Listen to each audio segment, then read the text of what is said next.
बड़े मासूम साथी ने बड़े मासूम लहजे में ये आज मुझसे पूछा है, बिछड़ना कैसा होता है, जुदाई किसको कहते हैं। बिछड़कर जीने वाले लोग जिंदा कैसे रहते हैं। जो दर्द हद से बढ़ जाए उन्हें हम कैसे सहते हैं। कि गम के मारे हुए लोग क्यों खामोश रहते हैं।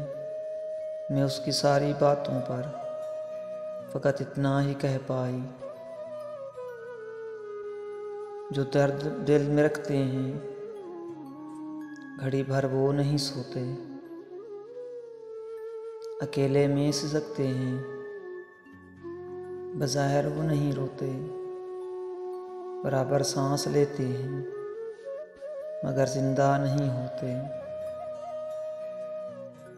ये सुनकर धीमे लहजे में उस मासूम साथी ने ये वक्त कहकर डाला, चलो इस दुनिया की हर एक रवायत तोड़ देते हैं। मोहब्बत में क्या रखा है, मोहब्बत छोड़ देते हैं।